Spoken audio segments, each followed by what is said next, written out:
Thank you to all the members of the media who've joined us this morning. We're very excited to hear from Governor Kristi Noem, and we have a recording from Governor Kim Reynolds, who was not able to be here. She knew it a long time ago and she wanted to join but could not, so she'll be here virtually in that regard. Ambassador Nikki Haley had a family emergency off the record and was not able to join us, but we will convene with her again in the future. But let's get to it. What we're here to talk about this morning is very obviously what's coming up on Wednesday, the oral arguments for the Supreme Court's Dobbs versus Jackson Whole Women's Health. This, of course, will answer, the oral arguments there will be addressing and the one question that the Supreme Court has agreed to answer, and that is there any constitutional limit? Is there any law that pre-viability law in the nation that is constitutional? And we know that if they answer any version of yes, then we have a completely different situation on our hands. And hence, Governor Noem, who I'm going to ask a couple of questions here, and is really why we're here. But I did want to mention one thing, and that is that, you know, in 1973, when the clamp was put down on democracy and our ability to work out this extremely complicated, difficult issue, where it made that debate completely unworkable. They also clamped down in many ways on, certainly in science and science ability to make its way into the law. It also caused a surge of women getting involved in the political process that did not agree with the other mold of women who were getting involved in the political process. That's why Susan B. Anthony List forms in the early 90s. When Governor Kristi Noem, then Congresswoman Kristi Noem, came to Congress, she was one of the people that put the lie to the idea that women are monolithic on this issue, that abortion would be the great liberator for women. In fact, what we know is that even pro-choice women agree with definite limits on the abortion practice. So that's why it's so appropriate, if there is going to be some unfolding of a new policy in our country that perhaps gets in line with the rest of the world, catches up to science and catches up to where women really are, that women will be very much in the lead, and no one more than Governor Noem.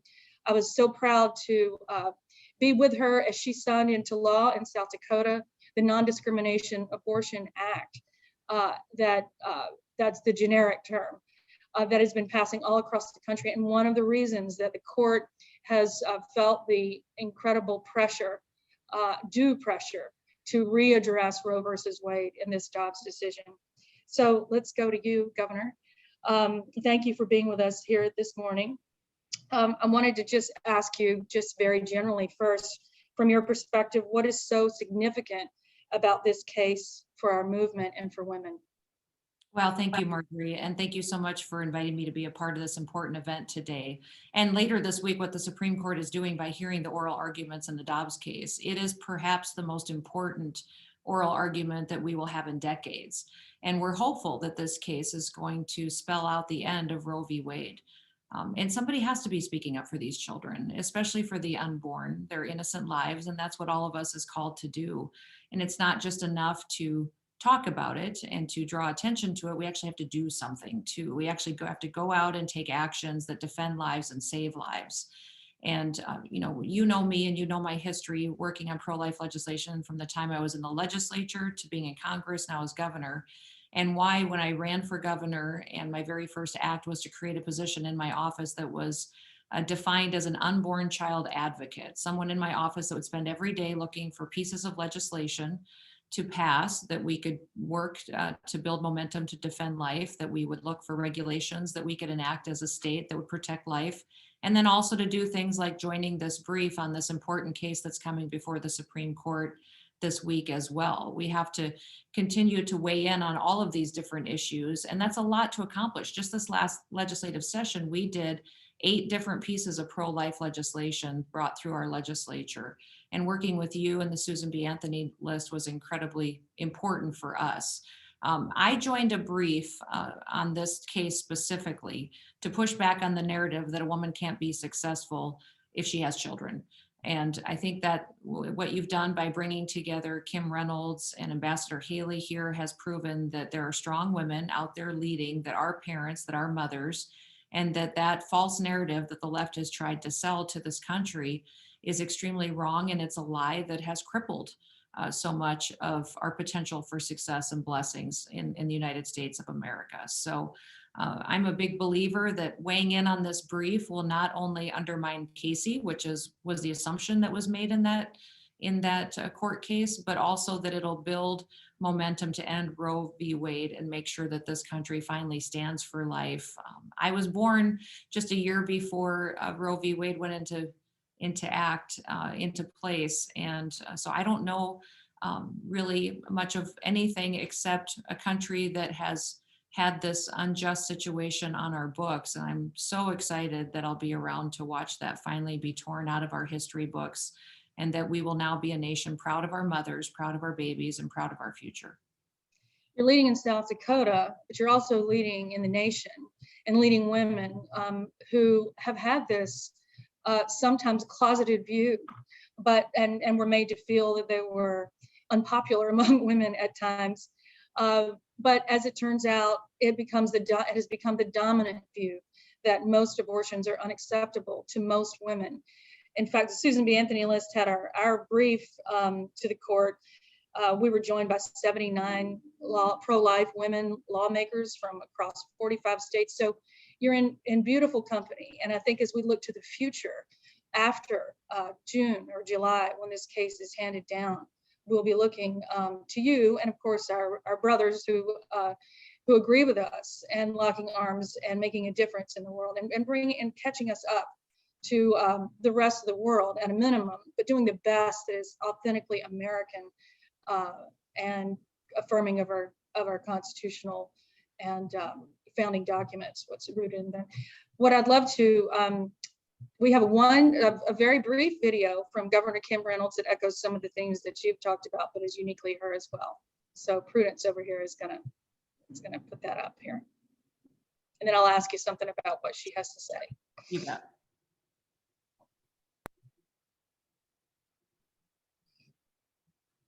Thank you all for being here. Earlier this year, it was an honor to be one of a dozen governors to call on the United States Supreme Court to uphold the constitutionality of pre-viability limits on abortion by overturning its tragic rulings in Roe v. Wade and Planned Parenthood v. Casey.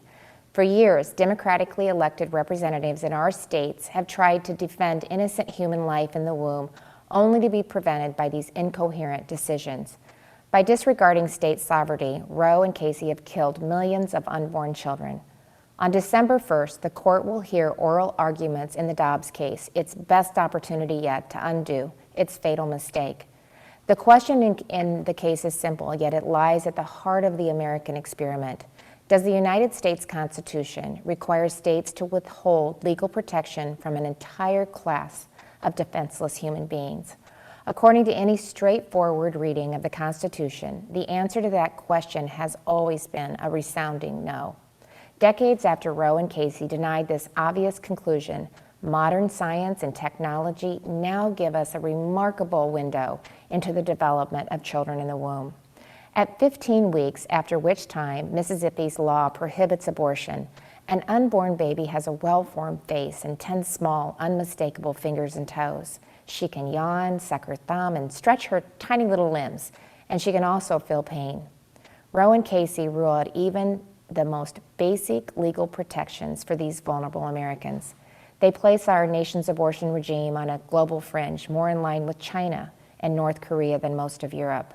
The American people have had absolutely no say in this extreme abortion deregulation. If they had not been silenced, there is no doubt that many states would follow Mississippi's lead.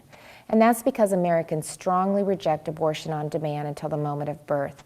They reject paying for it with taxpayer dollars, and they reject the notion that our Constitution prevents we the people from protecting the unique human person growing in the womb. Here in Iowa, I'm not alone among elected leaders who are eager to finally have this overdue democratic debate and protect life. With Dobbs, the Supreme Court can strike a blow for democratic self-government, restore constitutional integrity, and right a historic wrong. Thank you. So Governor Nome, I want to reference here what Governor Reynolds mentioned about this long overdue debate. It is a long overdue debate, almost 50 years in the making. A lot has happened in that period of time, and both parties have sort of staked out where they want to be. The Republican Party is generally, of course, one for life, but also has done things like you've done, pain bills, 15, 20 weeks, non-discrimination bills, very popular measures in the minds and the hearts of people. The polls show all over in every demographic, except for the most left-wing. And then the Democratic Party has been unyielding, has not budged an iota, will not allow any of its candidates to stake out any position even close to that middle. As we move into midterms and the presidential, I know you don't have a crystal ball, but just your own instincts about how that dichotomy is going to play out. Well, I think that so many times we've seen Democrats and liberals that are pro-choice point to the fact that it's not a life, that they don't have the data to back up this being an actual child. And they've also pointed to this being a decision between a woman and her doctor. And they've undermined every single one of their own arguments. In fact, science day after day after day reveals more and more proof that this is a life from the point of conception. If anything, doctors and medical professionals across the world are recognizing more and more that life begins at that moment, and science is backing up the pro-life argument. The other discussion, for instance, I just did an executive order that banned telemedicine abortions. This was something the Biden administration was trying to promote and put forward to allow a woman to call in over telemedicine, get some drugs sent to her that she could abort her baby. For years and years, we've heard liberals talk about this decision on abortion being between a woman and her doctor. Now they're changing their complete argument to now this can be a decision between a woman and virtually any stranger over the phone. She doesn't even have to prove it's a doctor or a personal relationship with her or an informed decision. And by me stopping that in the state of South Dakota, we've clearly said, no, we're standing for life. We're not going to make it easier for us to kill babies in the womb, but also make it much more dangerous for women to get this kind of an abortion than virtually any other kind. But then also send the message that this clearly is hypocritical. It's hypocritical of the left and the liberal to say for years and stand on the argument that this is a medical decision between a woman and her doctor, and then to turn around and try to promote something that allows a woman to make an impromptu decision, not well informed, over the phone or on the internet between her and any kind of a stranger. And that kind of hypocrisy we have to point out because this is an issue that I think those who are pro-choice try to dehumanize, that they try to make an argument that we don't care about women, that we don't care about these babies. And that's just a false narrative that we have to push aggressively back against, because if anything in South Dakota, we are taking care of mothers and women and babies, recognizing this isn't just about the impact on that baby's life, it's about that woman's life too, and she needs to be supported and taken care of and have people in her life that will help her care for this child and provide the best opportunity for life to be successful going forward. So we took these bills that we promoted this legislative session on banning abortion based on a Down syndrome diagnosis, by defining abortion to make sure that it was more clearly stated so there wouldn't be loopholes that could be abused in the future, a born alive protection bill. All of these are incredibly important debates and discussions to have to educate the public on what the science is, to educate them on the hypocrisy of pro-choice people. And even the Supreme Court decision that we have later this week with Dobbs going forward, following that discussion is a bill that's coming to the Supreme Court as well from the state of South Dakota. It's Planned Parenthood v. Nome, which I am very proud to champion and to fight Planned Parenthood on this narrative that as well, we have a couple of opportunities here to make a case to undermine and remove Roe v. Wade that I think South Dakota is very proud to go down in history as fighting on the right side of.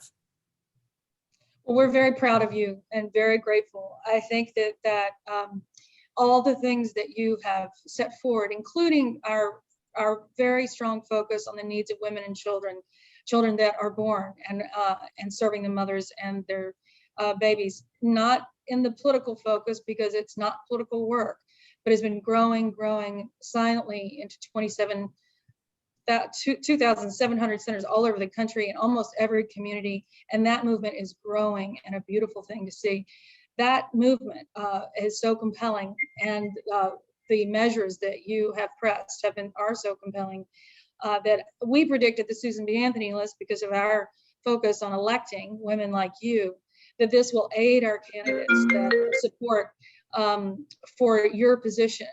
And the unyielding Democratic Party either is going to force them to accommodate, or they will see themselves losing at the ballot box more than they realize, because there could be quite a tidal wave coming after the Dobbs decision. I'm incredibly grateful to you. Thank you so much for joining us.